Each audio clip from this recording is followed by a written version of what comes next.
মধ্যে প্রতিযোগিতা করতেছিল কে কার আগে আল্লাহর আরশে তোমার দুয়াটা পৌঁছে দিতে পারে। চিন্তা করেন প্রিয় হাজিরিন, প্রিয় নবী দোয়াটা শিকার ওই সাহাবী বানিয়ে বানিয়ে পড়েছেন। কেমন সাহাবী ছিলেন, এজন্য আল্লাহ প্রশংসা করতে রাজি আছেন তো? জুরাদু কোনটি আবার বলুন আলহামদুলিল্লাহ। অসংখ্য অগণিত দুরূদ ও সালাম পিয়ারা নবী নবিয়িনা হাবিবিনা শাফিঈনা মাওলানা মুহাম্মদ সাল্লাল্লাহু আলাইহি ওয়াসাল্লামের উপর। সম্মানিত হাজিরিন, ভূমিকাতে কোনো কথা না বলে সরাসরি আমার মূল আলোচনায় প্রবেশ করছি।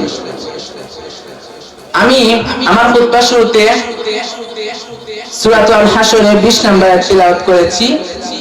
এই আয়াতের আলোকে আপনাদের সাথে কিছু কথা শেয়ার করার চেষ্টা করব, পড়েন ইনশাআল্লাহ। আল্লাহ বলছেন লা ইয়াস্তাউই আসহাবুন নার ওয়া আসহাবুল জান্নাহ, আসহাবুল জান্নাতি হুমুল ফাইজুন। সূরাতুল হাশরের এই 20 নম্বর আয়াতে আল্লাহ তাআলা বলছেন যারা জান্নাতে যাবে আর যারা জাহান্নামে যাবে তারা কখনো সমান নয়। যারা জান্নাতে যাবে তারাই হচ্ছে সফলকাম। সুবহানাল্লাহ পড়েন। এখন সিদ্ধান্ত নিতে হবে আপনার, আপনি কই যাবেন আর আমি কই যাব, ঠিক কি না? আল্লাহ তো বলে দিলেন the people of heaven and the people of hellfire are not equal. The people of heaven gain the ultimate success. সর্বোচ্চ সফলতা অর্জন করেছে তারা, জান্নাতি হয়েছে যারা। সুবহানাল্লাহ পড়েন। সফলতার মানদণ্ড আল্লাহ কুরআনে অনেকগুলো দিয়েছেন। কোথাও বললেন কদ আফলাহাল মুমিনুনাল্লাযীনা হুম ফি সালাতিহিম খাশিউন, ঈমান এনেছে যারা সফল হয়েছে তারা। আবার কোথাও কোথাও বলেছেন কদ আফলাহা মান যাক্কাহা ওয়া কদ খাবা মান দাসসাহা, নিজের আত্মাকে পরিশুদ্ধ করেছে যারা সফল হয়েছে তারা। আবার সূরাতুল হাশরের 20 নম্বর আয়াতে আল্লাহ বললেন জান্নাতে ঢুকতে পেরেছে যারা সফল হয়েছে তারা। আমরা তো আল্লাহর কাছে এটাই কামনা করি। আমরা কি চাই? জান্নাত চাই। চিল্লা বলেন কি চাই? জোরে বলেন কি চাই? দুইটা হাত তুলে বলুন কি চাই? মালিক তুমি জান্নাতে, তোমার পাশে আমায় একটি ঘর বানিয়ে দিও, একটি ঘর বানিয়ে দিও। পড়েন আমিন।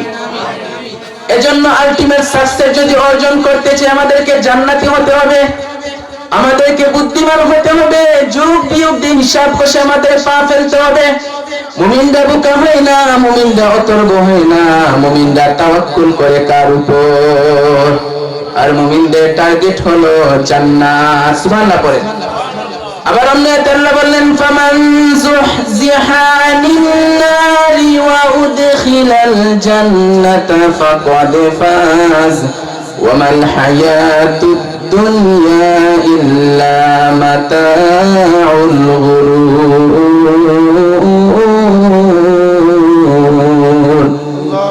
জাহান্নাম থেকে যারা বের হওয়ার সার্টিফিকেট পেল, জাহান্নাম থেকে যারা মুক্তি পেল আর জান্নাতে ঢোকার গ্যারান্টি যারা পেল তারাই বসলো আসল সফল। সুবহানাল্লাহ পড়েন।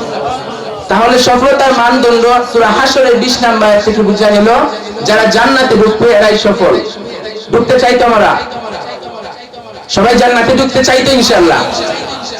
আল্লাহ বললেন ফারিকুম ফিল জান্নাহ ওয়া ফারিকুম ফিস সাইর, সবাই কিন্তু জান্নাতে ঢুকবেন না, কারণ জাহান্নামও আছে না নাই? ওইটাতে কিছু ঢুকার দরকার আছে না নাই? কিন্তু আমরা ঢুকতে রাজি না। আজকে যারা আমরা কোরআনের মাহফিল এসেছি আমরা সবাই কই ঢুকতে চাই? জুড়ে বলেন কই ঢুকতে চাই? তো সম্মানিত হাজির, জান্নাতে যাওয়ার জন্য কিছু আমলের দরকার আছে না নাই? কোরআন মানার দরকার আছে না নাই? আল্লাহর দেয়া বিধানগুলো জীবনে, সমাজে, ফ্যামিলিতে বাস্তবায়নের দরকার আছে না নাই? আল্লাহর দেয়া সবগুলো বিধান মেনে আমরা যেন জান্নাতুল ফেরদাউসে অধিবাসী হতে পারি, আল্লাহ তৌফিক দাও। পড়েন আমিন। আল্লাহ জান্নাতে তোমার পাশে আমাদের জন্য ঘর বানিয়ে দিও। পড়েন আমিন। আসেন এই যে আমরা জান্নাতে ঢুকতে চাই, কিরকম সুন্দর চমৎকার জান্নাত আল্লাহ তাআলা আমাদের জন্য তৈরি করে রেখেছেন।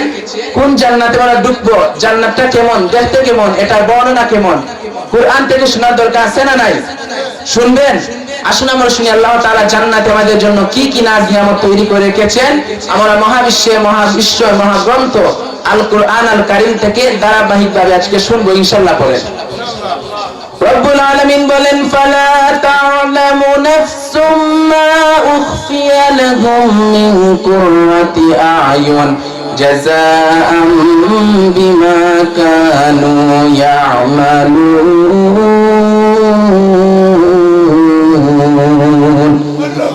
জাহান্নাম থেকে যারা বের হওয়ার সার্টিফিকেট পেল, আল্লাহ বললেন এত সুন্দর জান্নাত আমি তোমাদের জন্য তৈরি করে রেখেছি, তোমরা কল্পনাও করতে পারবে না, কল্পনাতে আনতে পারবে না। ফালা তা'লামু নাফসুম মা উখফিয়া লাহুম, এত সুন্দর জান্নাত আমি তোমাদের জন্য রেখে দিয়েছি, পৃথিবীর কেউ এটা বলতে পারে না। কারো ধারণার মধ্যে জান্নাতের ধারণা আসতে পারে না। জান্নাতের সৌন্দর্যটা উলামায়ে কেরাম কোরআনের আলোকে কিছুটা বোঝানোর চেষ্টা করবেন, কিন্তু আসলে এই জান্নাত যে কত সুন্দর হবে এটা কি না দেখে বোঝা যাবে? কথা বলেন। বুখারী মুসলিমের বর্ণনা মানে মুত্তাফাক আলাইহি, মহানবী বললেন রব্বুল আলামিন ঘোষণা দিয়েছেন আ'দাতু লিবাদিয়াস সালিহিন, আমি আমার নেককার বান্দাদের জন্য এমন জান্নাত তৈরি করে রেখেছি মা লা আইনুন রাআত, পৃথিবীর কোন চোখ সেটা দেখে নাই, আল্লাহু আকবার, ওয়ালা উযুনুন সামিআত, পৃথিবীর কোন কান ওই জান্নাতের কোন শব্দ শুনে নাই, ওয়ালা খাতারা আলা কলবি বাশার, মানুষের অন্তর দিয়ে জান্নাত কত সুন্দর হবে কল্পনা করা সম্ভব না, অসম্ভব। আপনি কল্পনা করতে পারেন, যত ইচ্ছা তত কল্পনা করতে পারবেন, কিন্তু জান্নাত যে কত সুন্দর এটার দ্বারে কাছে যাওয়া আপনার সম্ভব না। চিল্লায় পড়েন আল্লাহু আকবার। এই পৃথিবীতে যত ডিজাইনার আছে, সফটওয়্যার ইঞ্জিনিয়ার, যত আর্কিটেক্টরা আছে, গোটা 1 লক্ষ বিশ্বসেরা আর্কিটেকচার, 1 লক্ষ আর্কিটেক্ট ইঞ্জিনিয়ারকে যদি না বলা হয় জান্নাতের একটা চেয়ারে ডিজাইন করেন, লক্ষ লক্ষ আর্কিটেক্টরা মিলে কোটি কোটি টাকার প্রজেক্টে টাকা খরচ করে চেয়ারে ডিজাইন করতে পারবে, কিন্তু জান্নাতের চেয়ারে দায়ের কাছে হবে না। এত সুন্দর জান্নাত মুমিনদের জন্য তৈরি করে রেখেছে কে? ওই জান্নাতে আমরা যেতে চাই, চাই তো সবাই চান, ঢুকতে চান, ঢুকবেন। আমরা জান্নাতের ভেতর ঢুকবো। শপিং মলে যখন আমরা ঢুকতে যাই কোন দিক দিয়ে ঢোকা লাগে? দরজা দিয়ে, গেট দিয়ে। তো আমরাই তো জান্নাতের গেট দিয়ে ঢুকবো, ঠিক কি না? মহানবী ফরমান, বুখারীর বর্ণনা, ইন্নালিল জান্নাতি সামানিয়াতু আবওয়াব, জান্নাতের ভেতরে 8টা দরজা আছে। কয়টা? মহানবী একবার সাহাবাদেরকে নিয়ে ওয়াজ করেছেন, বলছেন তোমাদের মধ্যে এমন একজন ব্যক্তি আছে, ওই ব্যক্তির আমলগুলো আল্লাহর কাছে এমন ভাবে কবুল হয়েছে, ওই ব্যক্তিটা আল্লাহর কাছে এতটাই প্রিয়, এতটাই সেরা, কিয়ামতের দিন জান্নাতের 8টা দরজা এই লোকটাকে ডাকতে থাকবে, আর প্রতিটা দরজা বলবে আপনি আমার দরজা দিয়ে ঢুকে জান্নাতে প্রবেশ করেন। সাহাবারা বললেন ইয়া রাসূলুল্লাহ সাল্লাল্লাহু আলাইহি ওয়াসাল্লাম, কে সেই ব্যক্তি? মহানবী বললেন ওই ব্যক্তির নাম হলো আবু বকর। কিয়ামতের দিন সাইয়েদনা আবু বকরকে জান্নাতের 8টা দরজা থেকে জান্নাতগুলো ডাকতে শুরু করবে, উদখুল মিন বাবি, উদখুল মিন বাবি, আমার দরজা দিয়ে ঢুকেন, আমারটা দিয়ে ঢুকেন। ওই দরজা থেকে বলবে আমারটা দিয়ে ঢুকেন। আল্লাহু আকবার। মহানবী আমাদেরকে নিরাশ করেন নাই।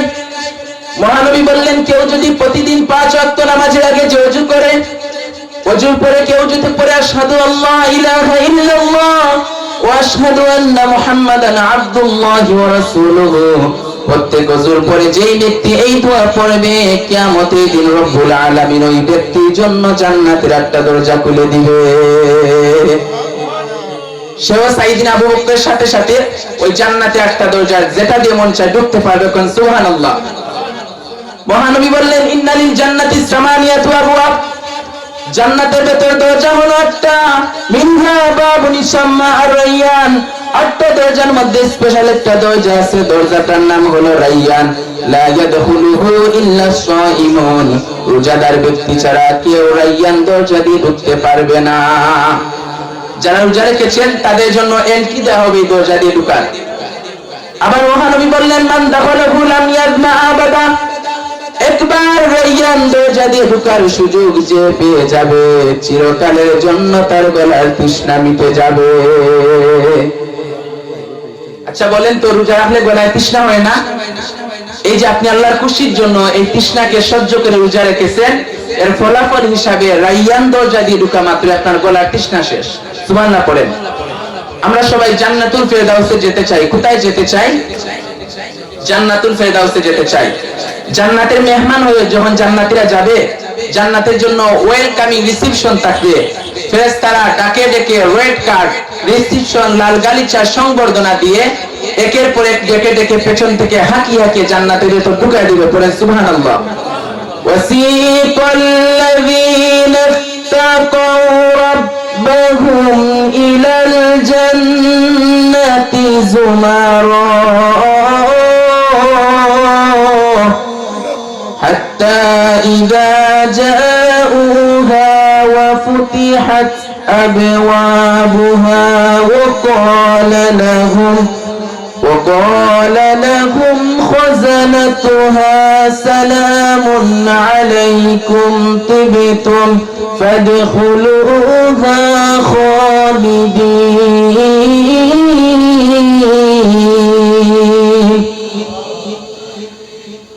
জান্নাতীদের বিচার শেষে যখন জান্নাতি না শুরু করবে, লক্ষ লক্ষ কোটি কোটি জান্নাতীরা জান্নাতের দিকে ছুটতে শুরু করবে। ছুটতে ছুটতে দেখবেন প্রধান অতিথি যদি কোনো এলাকায় শুভাগমন করে, ওই প্রধান অতিথি স্টেজে ওঠার আগে কয়েকটা গেট আছে না নাই? থাকে না? 3-4টা গেট থাকে। প্রথম গেট, দ্বিতীয় গেট, তৃতীয় গেট। তো জান্নাতীরা যখন জান্নাতের দিকে যাবে, ফেরেশতা হাঁকিয়ে হাঁকিয়ে নিবে, চলেন চলেন জান্নাতে চলেন, কনগ্রাচুলেশন, সুস্বাগতম। তারা যেতে যেতে জান্নাতে ঢোকার পথে যে বড় বড় গেটগুলো থাকবে, এই গেটগুলো পাবে। এই গেটগুলো এত সুন্দর, এত মনোরম, এত সুন্দর ডিজাইন করা, এত সুন্দর এগুলো স্ট্রাকচার, অসম্ভব ভালো, অসাধারণ ভালো। সম্মানিত হাজিরিন, হুজুর চলে এসেছেন, আমি আর আলোচনা দীর্ঘ করব না। এটা তাকবীর দেন, নারে তাকবীর, নারে রিসালাত। প্রধান অতিথির আগমন এই মাহফিলের পক্ষ থেকে নারে তাকবীর, আল্লাহু আকবার, নারে তাকবীর, আল্লাহু আকবার, নারে রিসালাত, ইয়া রাসূলুল্লাহ, আহলে সুন্নাত ওয়াল জামাত জিন্দাবাদ জিন্দাবাদ জিন্দাবাদ জিন্দাবাদ, আহলে সুন্নাত ওয়াল জামাত। বিশ্বজিতের আগমন, শুভেচ্ছা স্বাগতম, শুভেচ্ছা স্বাগতম, বিশ্বজিতের আগমন, মুফতি সাহেবের আগমন, শুভেচ্ছা স্বাগতম, শুভেচ্ছা স্বাগতম।